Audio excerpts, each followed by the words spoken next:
Okay, welcome to the TattooNOW show. It is Wednesday, the August 17th, and at 1 o'clock we go live right from TattooNOW. So this is Reinventing the Tattoo, Guy Aitchison's Reinventing the Tattoo Network, where tattooers, apprentices, collectors, and the curious are all encouraged to join into these live streams, to watch the replays, ultimately to inspire each other and create better art and tattoos. You could find the Reinventing the Tattoo app in either the Apple Store or the Google Play Store. You can download, you can download it. You could also go to YouTube to catch the Reinventing the Tattoo channel. These streams go out there live all the time. And the replays are also there on YouTube. We have the Roku channel that we update pretty regularly, so that if you have Roku, especially at your tattoo shop, whatever, you could put it right on in the background.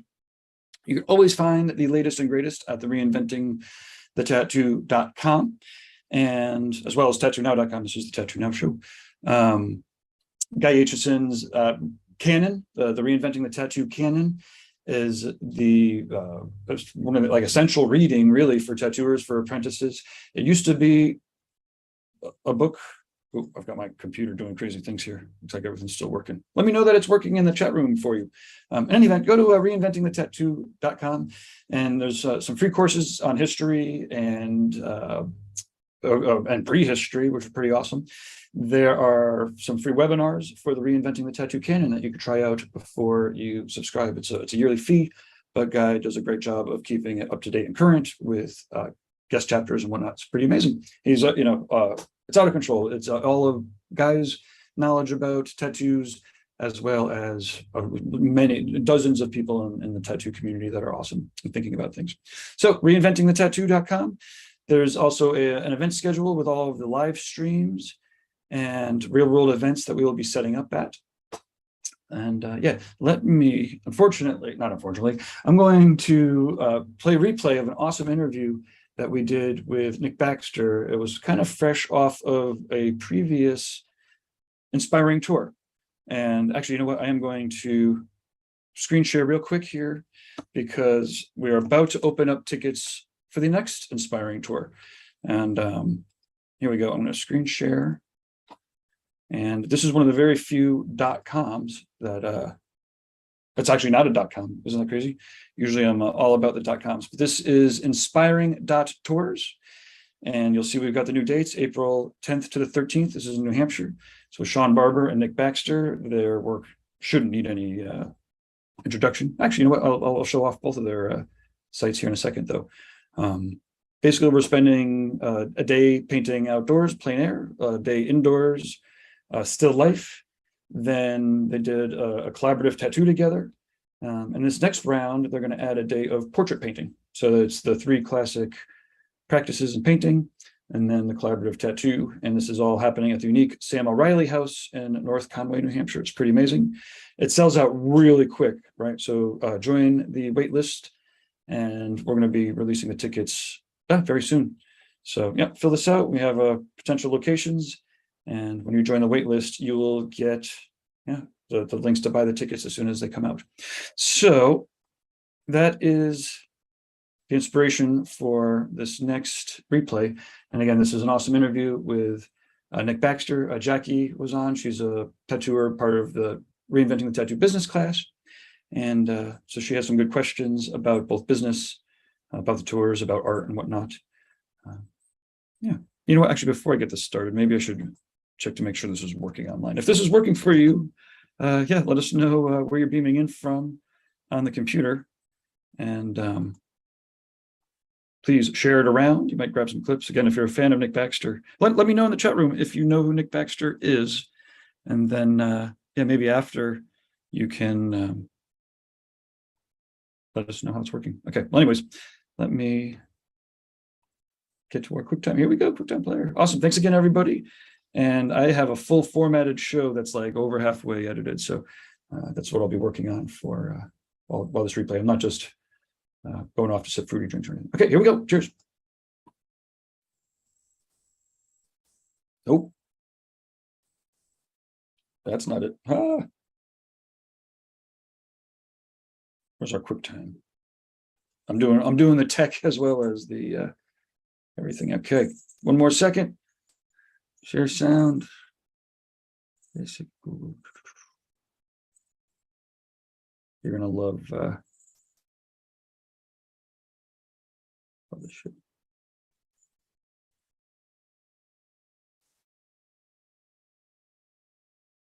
Bear with me. Why, there's a bunch of Google Chrome too. Oh, QuickTime Player. It was there. Voila. Cheers, everybody. Thanks again, Nick, for sticking with us. It was fun to have you on talking, businessy stuff. But now we could shift gears a little bit, and yeah, we could start talking to the public here. And Jackie's here. I guess at the sake of anybody that wants to, really could check out Nick Baxter in the Googles or the YouTubes and find a fair amount of interviews. So we don't necessarily have to go through like the full backstory or anything. So why don't we start with maybe Jackie, do you have a question or two? And then I will now test to make sure that it's working. And if it's not, I'll have to do that introduction again. No, I'm just kidding. Okay, so I kind of just jumped in on this. So I'm a little bit still in the business mind frame. And Nick, I don't know you personally by any means, but I know that you're kind of a little bit more reserved. So for my own, I can kind of do that too. So with your business, I'm going to kind of do business questions until you like gear me in another direction. Cool. How do you deal with marketing? Like the social media and the having to promote, do you do like print materials, or are you just like, I'm Nick Baxter, they know who I am, they can come find me, like how do you juggle work, life, tattooing, art, and then social media as well? Like, I guess I can just... I just had a big conversation with about this with Gabe. Actually, we were hanging out last week at the Inspiring Tours event. He and I just got to talking in the car one day. So why don't we start with... And I was complaining about the fact that I feel like social media, and in particular Instagram, has bottlenecked everything for tattooers. Meaning like we're all trying to like put our stuff out there in the car one day. So why don't we start, create all this content? It all has to pass through this very tight, narrow bottleneck of Instagram algorithm in order to get disseminated out into eyeballs that are going to see it. So to me, that's a problem. And so Gabe's all about,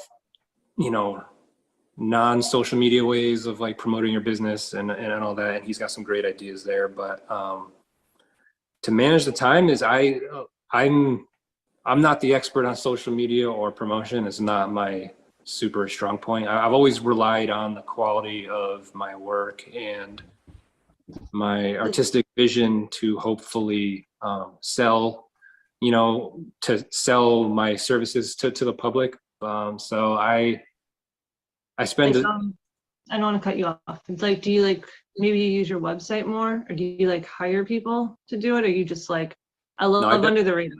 Like I love like, you know who I am, come find me. But I get it too in this world and age, people want to see stuff. So I don't know if you like utilize a site or hire. I have my website, nickbaxter.com. I keep it updated, fairly regularly. I do not hire anybody just because it's not an expense I'm willing to take on. Totally. Just because at the end of the day, my physical limitations and time limitations, like they're definitely there's a hard cap on those. So if I were to hire someone to like get me more business, like at the end of the day, like I can't physically do more tattoos like until my hands fall off. So I put the bare minimum amount of effort possible into social media. Like I try to stay active and consistent as far as posting a few times a week, and hopefully someone somewhere sees it. But I know I'm trending downward in their algorithm because I'm not optimizing it the way they've designed it to like all the stuff you have to do to get your stuff seen by the biggest amount of people. I'm doing none of that. But you've made a name for yourself too, where it's like level that you're on and the connections and how long you've been in the business and paid your dues like with it. So it kind of like speaks for itself too. I'm just kind of curious. Yeah, I'm lucky in that regard. I've put in the time and the work pre-social media days even, build a foundation that I can somewhat fall back on. Although things are so rapidly changing in the industry, that stuff works less and less to fall back on. Like as each year passes, you have to like chase the eyeballs, and you have to appeal to whoever's interested in you at that time, or interested in just shopping for tattoos at that time. So You convinced me to get on TikTok. I did no such thing. Oh, I don't you were even like know the that social one yet. media, man. You have to get in there. You have to be where the people are at, man. And I was like, well, the social media cloud now is TikTok, I mean, Instagram is like middle-aged. Fucking, I'm still on Facebook. I'm fucking old man territory. Yeah. I think Instagram's a dying platform. It's already in its like somewhat decline phase. TikTok is probably on the rise. I'm not on TikTok. I definitely didn't convince Gabe to get on there, but I just at the end of the day, there's only so many hours in each day, and I just don't want to devote more time and energy to chasing eyeballs on a phone. Like, Totally. For better or for worse. And maybe there is some for worse there, because if I was more effective or more knowledgeable or better at doing that, I would have more business or like have more opportunities thrown my way. But like, I just don't care enough about jumping through all those hoops to try to get that carrot, Would you do like print marketing if you had like to do something like? I don't know what that would be though. Well, so Nick, you've always had stickers. Yeah. Instance. Okay. You've had postcards. Like I remember back in the day, there was always postcards. You've always also had like swag from like-minded people. So when for instance, maybe describe what your convention booth might have on it. Okay. Yeah, for years and years, my convention booth would have stickers, of course, like patches, stickers, like tiny little free giveaways to promote myself. And then I would have half the table devoted to like anarchist literature or like philosophy type, just like nerdy stuff I'm into. I might be selling prints. I try to always have prints available for conventions. But like half the table is just like has always been trying to promote ideas and philosophy and sort of the non-tattoo things that I'm into. Use this sort of public facing opportunity of a convention to maybe interact and attract people on a different wavelength than just tattoos, because I can only do a few tattoos at any convention. So the majority of the other people who come up to see the booth or what I have to offer, they're not going to be getting tattooed by me there because there's simply no time. So I try to engage them on some other level, and maybe that'll help them remember me or relate to me in some way that's on a deeper, more meaningful level than just, fancy pictures or something. So yeah, that's my typical setup. And then you've also been pretty religious about your newsletter for like decades. Well, I mean, I've maintained a newsletter, but honestly not as consistent as is recommended by marketing experts. That's for sure. Okay. Yeah. I might go many months between putting out a newsletter, and I might have a lot going on, and I might do like 3 in a row. So I'm totally inconsistent, which is bad. Well, so I guess what I mean is, but it's been consistent in time over the course of the last 20 years, right? So to your point, it might be like 7 to 10 a year, not necessarily like 1 a month or 1 a week, like clockwork. But whenever it comes in, I always expect it. It's always good to read, and it's full of quality stuff. You're not just like bullshitting people. You've never been bullshitting people. Well, yeah. As far as marketing and content I put out, I've always done the quality over quantity, mindset. Regardless of how good that is for marketing success, I just don't want to waste other people's time. Just like take my audience for granted or treat them like idiots. Like I'd rather give them quality, thoughtful content, even if it is inconsistent. Yep, perfect. I think it works great. A lot of your work speaks for itself too, like the artist hand, that the signature of the artist, like you see it and you can kind of tell like, oh, I knew who that is. And, and that's pretty cool too, just to get to that level. Did you start painting like as a kid, or like you've been painting since like day one, pencil, brush? Yeah, my parents always encouraged art classes when I was in elementary school. You know, my mom always signed me up for extracurricular art activities, you know. So I kind of developed a fondness for that just through my entire life. And then I ended up going to a special arts high school for a year, where they shipped the creative kids, the creative kids off to this other like magnet school that's different than the normal high school, and we get to do art all day. And then from there I attended art college for a few semesters before I was able to land an apprenticeship, and then it was just too time consuming to do both. So I took advantage of the career opportunity of my apprenticeship and dropped out of art school at that time and never went back and got an art degree, although I have continued my training ever since. So just real quick, so to that point, one of my questions, Jackie, this is perfect, you're helping with the segues. Like, why tattooing? Like, what was it about the act of tattooing? Because you know, the other mediums are, you know, as tricky as they are, they're way easier, you know. Maybe not as, you know, the economy is different, but the point is, what was it about that tattooing that made you have to pick it? Yeah, tattooing felt vital. It felt alive, like, I don't know, rebellious and like urgent in a way that, you know, art hanging in a museum or in a gallery feels more removed, there's more pretense around it.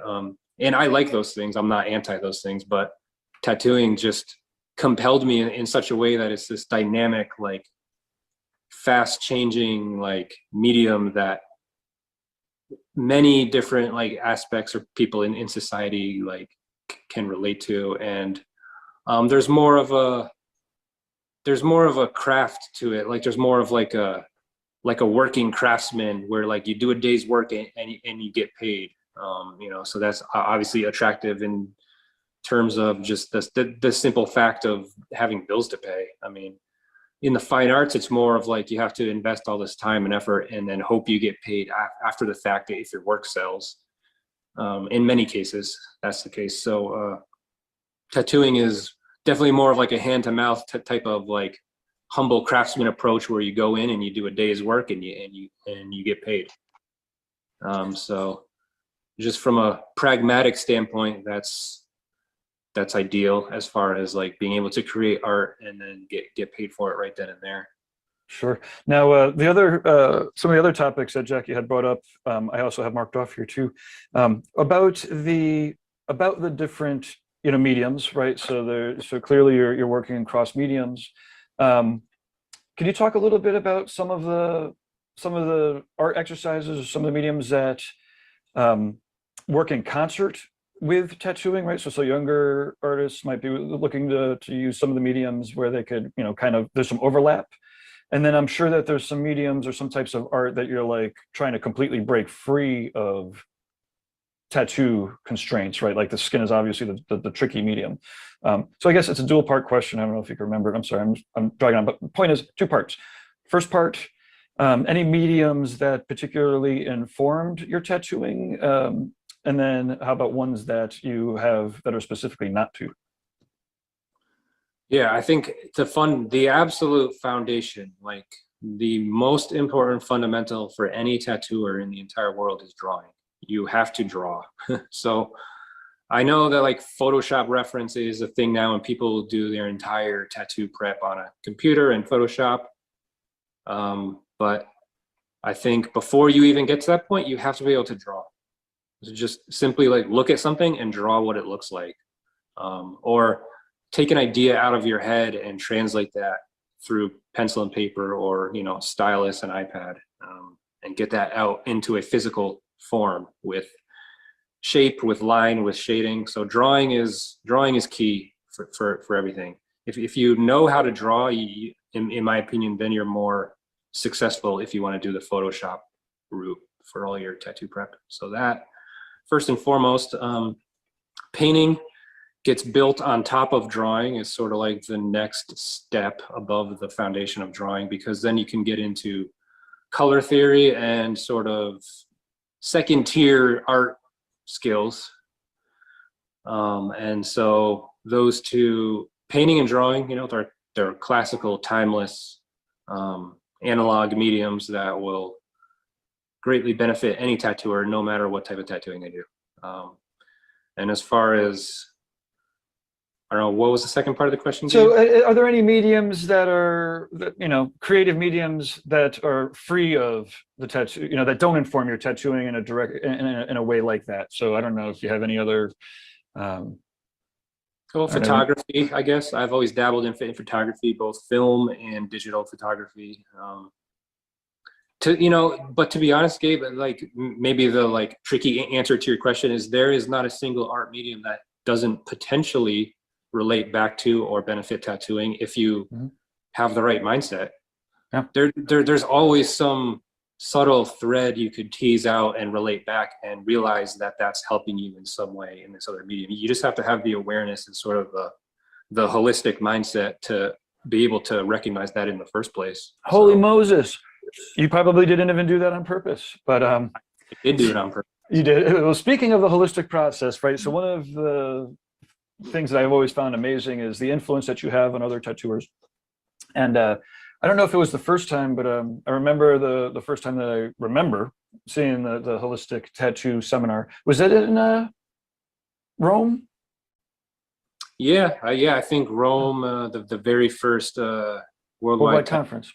Yeah, was maybe the first time I gave a fully fleshed out version of that in front of a crowd, and from there I've refined it and changed it. But obviously the overall approach to the content hasn't changed. I've just sort of taken parts out, added parts in. Sure. So let's talk about it a little bit, again, because it blew a lot of people's minds then. It's funny because obviously at that point I'd known you for a while, and we're pretty in sync in a lot of those thoughts and whatnot. So it was really awesome to see people's reactions, and then again over time, to continue to see it, because that was well over 10 years ago, I think, at this point. So let's talk a little bit about the holistic process. And again, this is bearing in mind that you have a webinar and a seminar that you sell for this. But let's tease it out a little bit, because even the roadmap that you can give out for free on podcasts like this is definitely informative, and I don't know, basically it's an awesome concept, and then if people love it, then they'll know how to dig into it further. So let's hear about it. Let's hear about the holistic process and maybe how it relates to tattooing and painting. Yeah, I came up with this course that Gabe's talking about called the holistic approach, and the word holistic just means concerned with the overall big picture, with the whole, and not dividing something into parts and only focusing on one part or another part. So it's like a zoomed out big picture approach where you analyze all the parts in concert in how they interact with each other. And that applies to life as well. So zooming out on your entire life and who you are as a creative person, and everything you do filters back into your tattooing. So, and then from there, how do you navigate your tattooing practice? There's a whole array of different techniques and tricks and all this that you could get lost in. And so you need to zoom out and see everything for what it is, and then pick and choose your ideal strategy to complete the tattoo that you're doing then. So that's the holistic approach. It's big picture, it's zoomed out, it's drawing from a lot of different sources of energy, of inspiration to formulate something unique for you as the individual artist. Yeah, it's amazing, and I love you also have had a fascination with iconography, infographics. It's amazing some of the ones that you have up there, and it's always great to see the slideshow. And now to your point, now a lot of the core of it has stayed the same, because the fundamentals, I suppose, some of it might never change, but the times always do, the tactics always do. I don't know, maybe actually this is my last question, and then I'll yield the floor back to Jackie in the comment room. But can you talk a little bit about how just you know what, actually I'm gonna shift gears. Let's talk about the act of teaching that seminar, right? Because that was a kind of a big leap, and you're not necessarily a natural extrovert, hop on top of the stage and speak to a gazillion people about things that matter. Can you talk about that transition and maybe some of the tools that you used to, and I don't want to presume that you're comfortable, because I know that you're not comfortable right now. I'm not comfortable right now. Jackie's probably the most comfortable of the three of us. How did you deal with that? What's that look like? Oh, that's a very difficult transition for someone as shy and introverted and reserved as I am. There's a lot of physical anxiety that goes along with that, but I've gotten better with it over the years. It's just one of those things you got to learn to ride like a bicycle. So, and maybe why? Like, why would you put yourself through that much discomfort? Yeah, that's a good question.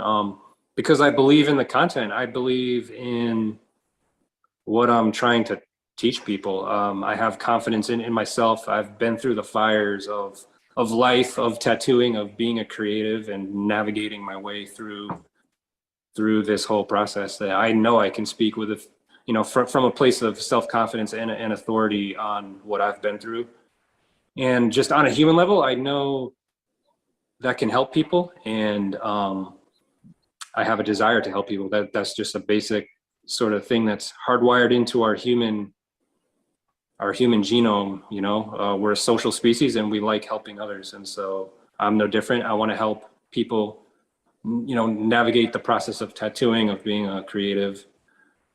So I get fulfillment, I get enjoyment out of that. So that benefit outweighs all of the anxiety that goes into being on stage.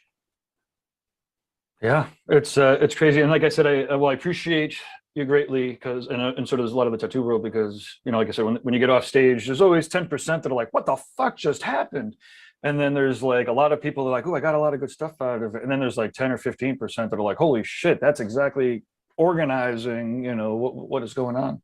Okay, so I'm gonna yield the floor to Jackie, and then if there's any comments, I'll pipe in afterwards. But then I do, of course, have some closing questions. I guess real quick, like what you were saying, when you go to that uncomfort level, I feel like you have growth. You face those fears and you're like, I don't like doing this, but I do like how you're talking about doing it to help people. Like, this knowledge, I can put it out there. And you can just see, as a person, your process and your growth, and that's really cool. I know this seminar you're talking about, the holistic one, I didn't get a chance to attend it. But I really dig the concept. And then literally like yesterday, I seen another thing you did about a week ago with the inspiration tours or something. Can you tell us like a little bit about what that was? Was it like a retreat paint thing, or like, I don't know, like fill me in, because I just seen like a little ad and I was like, oh, I missed it. Yeah, it's inspiring tours is a concept that Gabe actually came up with, and it's basically like an art retreat format, with structure and with intent. So there are courses, and the goal is to immerse yourself in this retreat sort of environment. It's almost like an artistic boot camp, where you. Was it like all weekend, like 3 days, 2 days, or like? Yeah, this particular one, 3 days. 3 days is this, Gabe, was this what were you guys like? Did you go out in nature and paint and do, okay, like these pictures and everything from it? Yep, we had still life painting. We had still life painting. We had landscape painting, and then we had a day of tattooing where we took all of those, or as many of those kind of art fundamentals we were teaching with the painting, we tried to demonstrate how they can cross over and apply into tattooing, and how you can use them, in a different medium. So, yep, 3 days. Yeah, 3 days, just like it looks like a really cool concept and experience for those who got to, have it. She's having fun. I dig it. Always having fun. Yeah, is that something that you do like once a year, or just like first time just to see? Would you do it again, or like? I think the precursor to this was another Gabe event, the Paradise Art Retreat. Those were amazing events that Gabe had out in New Mexico a few times. And so I think that kind of morphed into this, which is a more intimate version of the Paradise. Which I almost like a little better, because like the Paradise is like a convention, I believe. So I feel like there's a lot of variables happening around me, I guess. Right, like how you said, this is more intimate. It's kind of cool to Like I really dig the concept. I wish I had seen about it sooner than yesterday, I guess. You know, like, You know, it sold out in 50 hours. I believe So it. hop on the mailing list. Speaking of mailing lists, that's where we'll be plugging the next ones. But yeah, it's yeah, they're amazing. Great idea. Yeah, so Paradise, you know, the Paradise was structured for like 50 to 100 people. I forget the total head count, but this being only having five available attendees, you know, that's why it's going to sell out. True. And imagine you can like vet them. Like you're not going to take everybody. You're going to see like of those people that are trying to get in, like what would be the best fit to create the environment and the flow that you're like looking for. It's interesting that you say that, because right now it's first come, first serve. So it's somewhat self-vetting. We talked about that, you know, Nick and Sean were a little bit like, you know, we don't want to necessarily play God like that. I think that's what the conclusion of that was. But yeah, but I want to create, yeah, like falsely walled garden type approach where there's like haves and have-nots. However, you don't want people showing up who aren't there to give it their all and, you know, make the event a success for everyone involved. So well, you seem like you had a good bunch and a good time. Well, yeah, definitely. Well, and so at the sake of well, just to wrap up, thank you for the little plug. If you go to inspiring.tours in your browser, it's not a .com, it's a .tours. Go figure. There's a little wait list sign up form, and then you can click off the different destinations that you may or may not be interested in, and even some teachers. So we'll be, but definitely if you're interested in the Sean Nick one, definitely get on the list because it was sold out already. So my guess is that the next one, there'll be a couple people maybe that swap out, but yeah, that's the beauty of it. That's cool though. It's a great idea. I think it's hosted. And then the other question, Nick, was about your holistic seminar. Yeah, what about that? When can people take it again? Is there another so Nick, is there any other opportunities that people might have to take your upcoming webinar that's available worldwide, anywhere someone has the internet? Yes, Gabe, good question. I'll be teaching it this coming May in as part of the Hell City Tattoo Fest. I will be beaming in. I'm not attending the convention physically this year, but I will be beaming in like this, like we're doing here, to teach my holistic approach as a webinar on Friday. Friday, and then you'll have your slideshow. So one of the reasons why this format is pretty seamless with you is that you have, speaking of your infographics, you have your slideshow presentation, and then with all these webinars, both in person and online, we have the text set up so that people could ask you questions during the QA session, whether they're in Australia or whether they're in person at Hell City. Yeah, since it's like you know, it's a seminar format where I'm just speaking and demonstrating to people. There isn't, you could do it in person, but it's the same experience over the internet. What's cool about Inspiring Tours is that it's a hands-on workshop. So there's actual, like, you know, the students are creating alongside of us, the teachers. So this is not that. This is me just like giving information via talking and demonstrating with slides and still pictures and video. So it works wherever you are in the world. I'm going to show off the tattoo that you did and your Instagram. But okay, this is the collaborative tattoo. You want to talk a little bit about the collaborative tattoo? Yeah, that was awesome. That was the first time Sean and I had ever collaborated, and I learned that was the first collaborative tattoo that Sean Barber had ever done. So I kind of took more of the lead on that just because it was his first collaborative tattoo, and he was, you know, he was kind of like learning the ropes of how to do a collaborative tattoo, you know.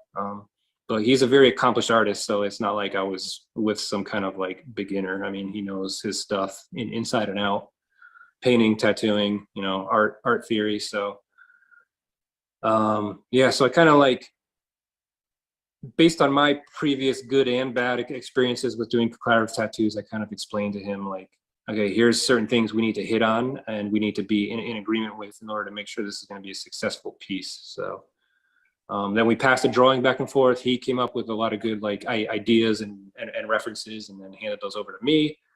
I kind of refined those, and then he refined it a little more, and then I did the final revision on the drawing. And then when we met in person at the event, we discussed color theory and did a full like color study, both of us, just to get in agreement on everything, to make sure it was a smooth, seamless process. So yeah, the drawing process we did remotely, just via like iPad and email, and then in person we just made sure about color, value, detail, like our entire strategy for the piece, just talking through every single aspect of it to make sure that while we were tattooing, there wasn't, you know, there wasn't going to be any surprises or difficulties.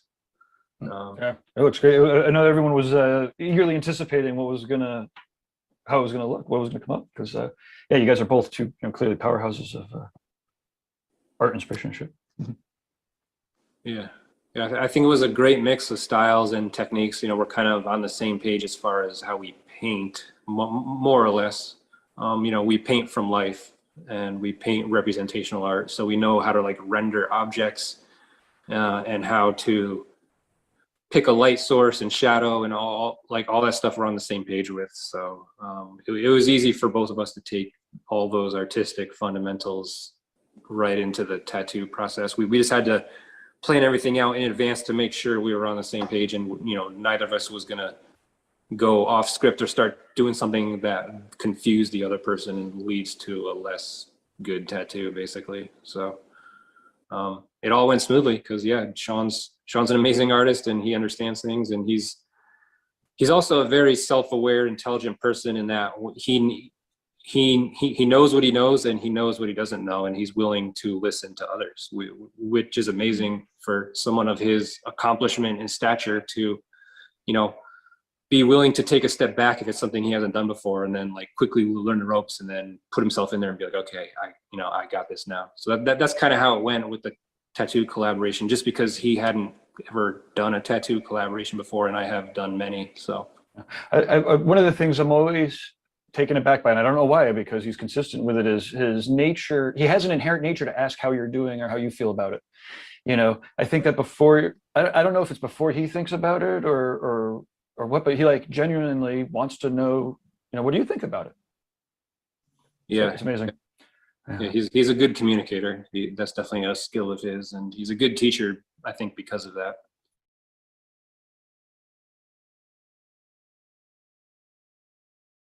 Okay, let's call that a day. You